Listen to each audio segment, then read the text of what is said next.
Good morning, everyone. Good morning, good morning. This morning we're going to look at John chapter 20. We're almost to the end of our study here in John.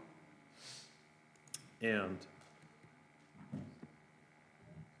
this morning we're going to begin with Jesus' resurrection, but I want to go even further back, all the way back to chapter 1, like I have been in the past few lessons, all the way back to chapter 1 and think about a few things. Because John tells us that in the beginning was the Word, and the Word became flesh. And that flesh that the Word became has spoken. That flesh has breathed. It has brought life and light. And new creation has spilled over. Healing and wholeness has spilled out of him wherever he's gone. He's the man. Behold, man. Behold the man, Pilate says, on the 6th day of the week. Right? Creation has been completed, if we're looking at the reference to the garden. God saw all that he had made, and it was very good. But then flesh dies. The Word dies. And chaos comes again. The chaos from day one of creation. Darkness descends over the earth. It descends over this group of people that are weeping at the foot of the cross. And then there's the long Sabbath, the rest in the cold and dark tomb. And now, still in that darkness, we'll find out from the other Gospels, on the first day of the week, a new week has started. A new creation has begun.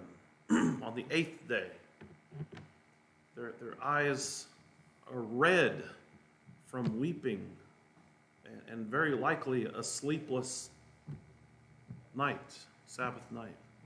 And now the women come to the tomb. Maybe they're bringing more spices. Maybe just to cry and weep some more. Maybe just to be there because there was nowhere else to be. There's nothing else to do. There's nothing else that mattered. There's nothing else that would ever matter again. You got to think about their situation and the way they were seeing it.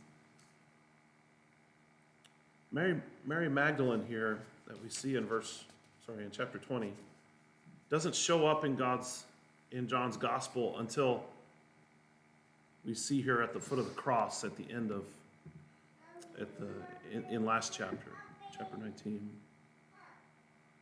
John hasn't told us anything of her history. And the little we do know, we know from the other Gospels.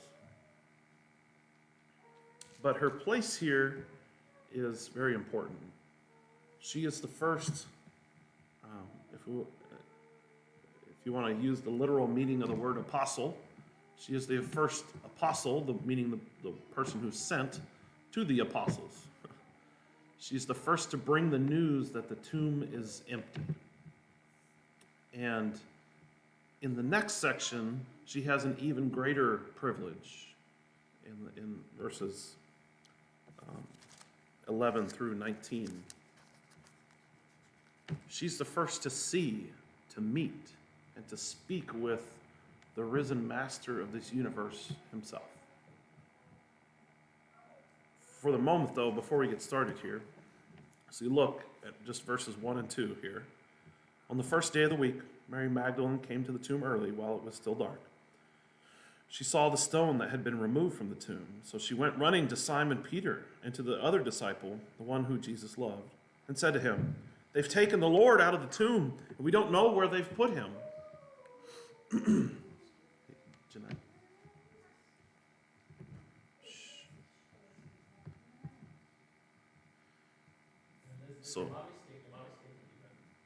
So for the moment, we have this empty tomb of verses 1 through 2. And that's really just another twist of the knife in Mary, right? Chaos upon chaos. Someone has taken him away. There's no faith, no hope, no maybe after all, just some cruel trick by some gardener or some soldier or some servant. But we have to find out what's actually going on here, right? It's urgent. And so she runs back into the city, back to Peter, who's in his hiding place, I'm sure, right? Back to the young boy that she stood with by the cross, the one that Jesus especially loves, and tells them what's going on. But first, can we talk about verse 4 real quick? Because it seems kind of funny to me, right? It says, Peter went out and the other disciples, and they were coming to the tomb, and the two were running together. But the other disciple ran faster than Peter and came first to the tomb. The implication here is that Peter started out first, maybe because Mary got to him first, but that the other disciple soon caught up to him and then overtook him. It's like this is a foot race, and John was faster.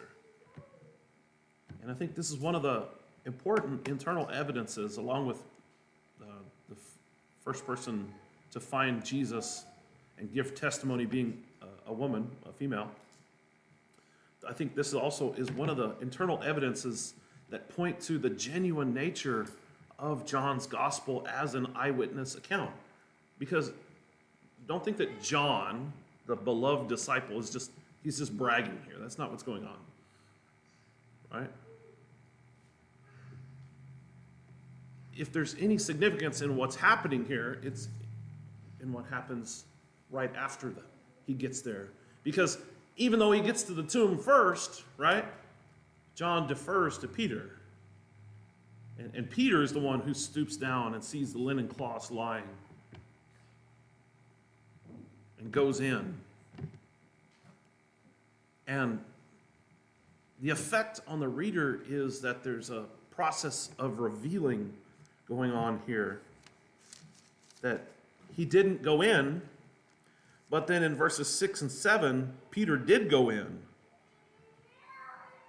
And then in verse 12, we see Jesus. And I think what's more important here is not in the tomb or what is not in the tomb. That's what's more important. And instead of satisfying his curiosity all at once, John holds back and he waits for Peter so that Peter might go in first.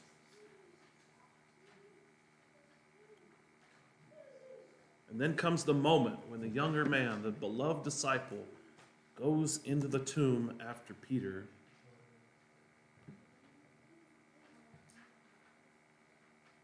And the other disciple, the one who reached the tomb first, came in and saw and believed. I'm sure he's going to remember that moment forever in his life. It was a different sensation, I'm sure, than he's ever felt before. Maybe it was a bit like, I don't know if it's too much hyperbole to say, it's a bit like falling in love, or maybe a bit like seeing a sunrise, something that's very profound, and you can just see that moment over and over again in your head. Or it's a bit like realizing your faith has been validated. He's had faith before, right? He's believed that Jesus was the Messiah. He believed that God had sent him, but this was different. He saw and he believed. He believed that Jesus had risen from the dead, that a new creation has begun. He believed that the world is starting to turn around out of its long winter of destruction and being ruled by sin and Satan. He believed that God has says yes to Jesus and yes to all that Jesus had done before. He believed that Jesus was alive again. Notice it doesn't say that he believed that Jesus died and went to heaven. Right? I think some people have there's some wrong notions out there that I've heard. Let me just put it that way. That some people think that that's still what Christians mean when they say that he was risen from the dead. And John is very clear later on in this chapter that that's not what he's talking about. In fact, if you look in verse 17,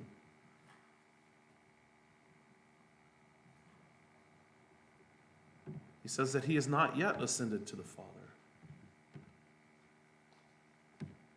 John is trying to tell us that he's talking about a physical, bodily resurrection.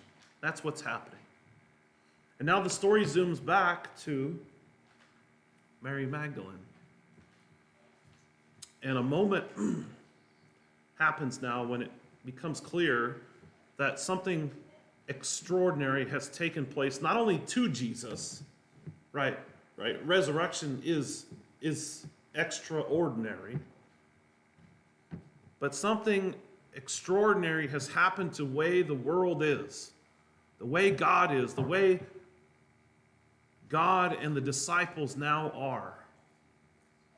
And up to this point, he's called his people disciples. He's called them servants and friends, but now all that has changed, right? We need to feel the force of verse 17.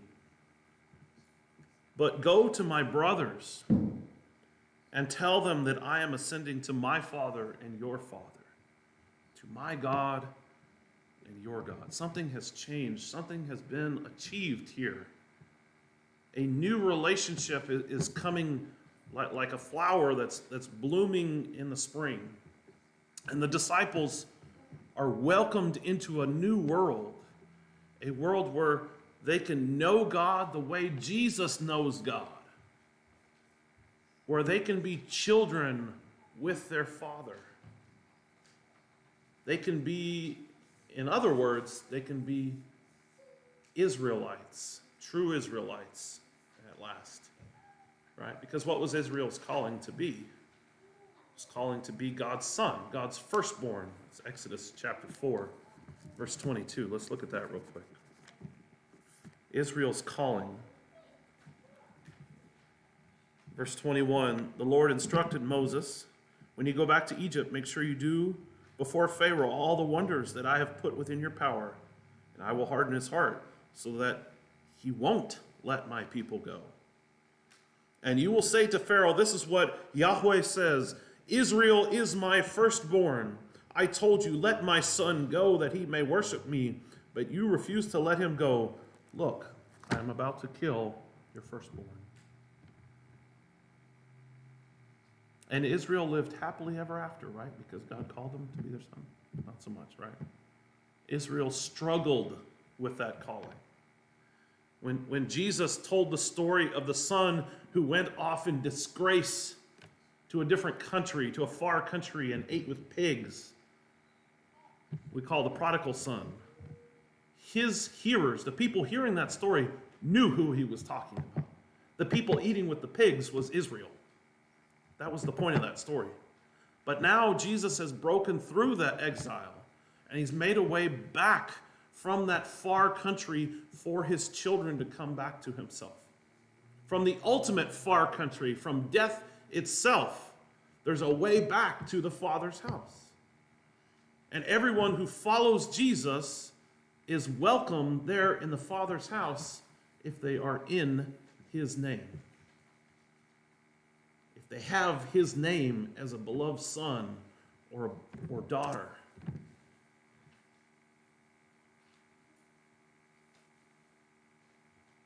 So, this promise now that they're not fully realizing just yet, Mary goes back again to the tomb. Remember, she's already been once. She went and got Peter and John. They saw it was empty. They took off. Mary is now living out one of the oldest dramas in the world. And I want you to think for a second, maybe even close your eyes and imagine with me. Let's stand there with Mary this morning as she's weeping. Or think of somebody you know who this last week or this last few weeks who has cried bitterly. And bring them to the tomb of Jesus as well. And stand there with them. Stand there with Mary. Just stand there and observe. Don't rush the moment. Just hold on to them with Jesus there at the tomb. Hold them. Hold their tears in your mind as you stand outside of this tomb. And then when the moment is right, stoop down and look into the tomb for yourself. But be prepared for a surprise. Angels. Right? Where did these angels come from? They hadn't been there a few minutes earlier when Peter and John were in the tomb, right? Or maybe they were. Maybe sometimes you can only see the angels through your own tears. This is a common theme, actually, in the Old Testament. Oftentimes, when people are afraid in the Bible, we see an angel who tells them not to be afraid. So when people are in tears, the angels here ask why. Ask Mary why. Maybe we say it out loud. Why are you weeping? They're in the tomb that's empty. Now listen to Mary, or listen to whoever you brought with you to Jesus' tomb, and listen to them say it. Listen to them give the reasons why they are weeping. They've taken him away. They've taken my home away, my husband, my children, my rights, my dignity, my hopes, my dreams, my life, my family. They've taken away my Lord, Mary says. This is the world's great hope. This is Israel's great hope. And they've taken that away from Mary. They've taken away Mary's great hope. Now, as we're standing there with Mary, let's think about her answer and the answers that question might receive today, whether we're with our friend from work or whether we're metaphorically thinking about somebody in a tragic situation around the world, maybe in war or something else. Let's think about those answers that we might get. When that person is finally able to turn around and see a strange figure who's standing there. Who is he? What is he doing? Who do you think he is? Mary thinks he's the gardener, right? He's got to be the gardener, right? Because that's the only person who would have been around. And at one level, she's right, and one level she's wrong, but this is the new creation that she's seeing. Jesus is the beginning of the new creation that she's seeing. Remember Pilate when he says, "Here's the man, behold the man," on the 6th day of the week? Here is the new Adam, the new gardener, the person who is in charge of bringing the chaos of God's creation into a new order. He's charged with bringing that fruitless plant and pruning it until it flowers again into fruitfulness. He's come to uproot the thorns and the thistles, and he's come to replace them with fruit and harvests. And as we stand there and as we listen to Mary, and we hear Mary's conversation with him, I want you to let the pain of that person that you're there with speak to Jesus. We often try and take the pain on ourselves and say, yes, I have felt that before. Right? And let me just ask you, before you say that, what good is that to that person that you have felt their pain before? That's oftentimes not one of the best things you can say. Let me just put it that way. But Jesus has gone even further than that. He came here especially for that person. Let the pain of that people you're with speak to Jesus. Tell them to put their overflowing pain and their burdens onto Jesus, whether or not they know expressly who he is. Of course, we know that it's him, but of course, we don't know him all the time. And when she sees him, he's the same, but he's also different. He's alive, but he's alive with a new life that Mary or anybody else has ever seen before. Now, let Jesus call your own name, or the name of whoever you've brought with you to this grave of Jesus. Whoever needs his love and whoever needs his healing today, and then let Jesus call their name. And then take it from there. And let your prayers just flow out from there to whatever conversation then is appropriate. The point of the story is that Jesus has risen, though. He's calling your name. The question is, how will you answer him? There's one more strange little thing that happens in verse 17. What did Jesus mean when he says to Mary, "Don't touch me"? Different versions translate that differently. There's one translation that says, "Don't cling to me." I think that's the word we're looking for there to get the idea of what's going on here. It's not about that she couldn't touch him or something, that there was some miraculous thing going on. I believe that Jesus here is giving a warning to Mary that her new relationship with him was not going to be like the old one. He wouldn't be going around Galilee and Judea teaching and healing anymore. And she wouldn't be walking the streets with him very much longer. She wouldn't be sharing very many more meals with him, discussing and talking or praying together. Soon it would be a time for him to go to the Father, he says. Like he had said over and over in chapters 14 through 17 in the last week of his life. That's why I think he says, "Don't cling to me." I also think that that's the best way for him of saying that what he's trying to say here is, don't try to keep me. Don't try and possess me physically.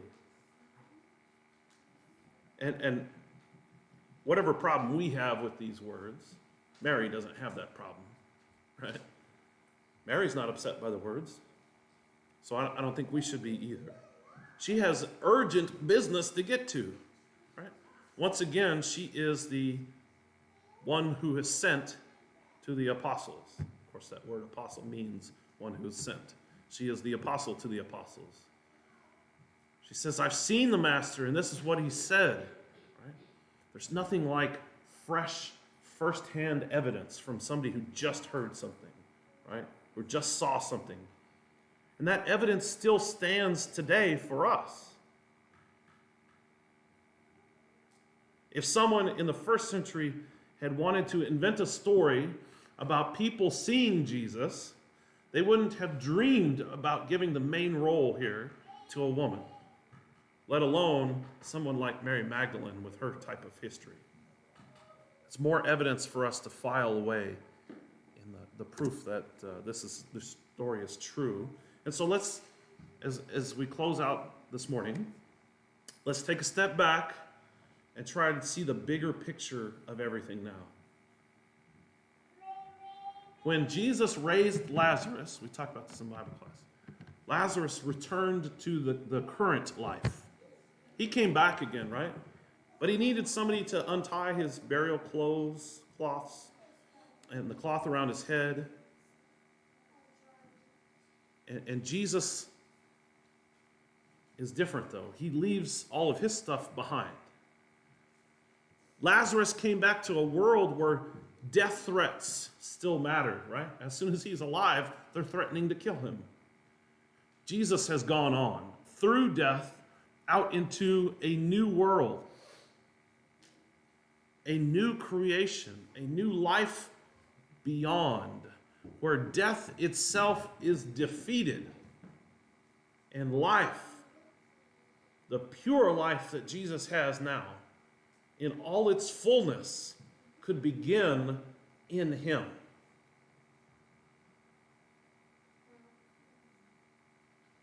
If we ask non-Christians around the world what they think the biggest day of the year is for Christians, what do you think they would say?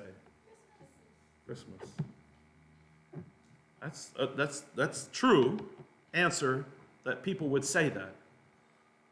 But I wish that people would find a clear way to articulate that that is not the correct answer. The most important holiday or holy day or whatever, however we want to say it, is what happened on the cross. We celebrate it every week with the Lord's Supper. We celebrate it sometimes once a year with Easter. This is the moment of new creation. If it hadn't been for Passover, it hadn't been for Easter, nobody would have ever dreamed of celebrating Christmas, right? If he hadn't got up out of the grave, nobody would care about his birth. This is the first day of God's new week. And so we celebrate that every time we come together with the Lord's Supper. The darkness is gone, the sun is shining, even today in Sitka. So now, my encouragement for you is to go to our brothers and sisters in Sitka and tell them, I am ascending to my Father and to your Father, to my God and to your God. Tell them that you have seen the Lord. Tell them that he is risen. That's the lesson for us this morning. That the charge from Jesus to Mary Magdalene is the charge for us today, to tell everyone around us that he is risen. Next week we'll look at chapter 21. We'll look at the second half of chapter 20. I meant to do the whole chapter this week, but it got to be too long. Sorry. So we'll look at the second half of chapter 20 next week. It's good to have everybody here. Let's all stand and sing the song that's been selected.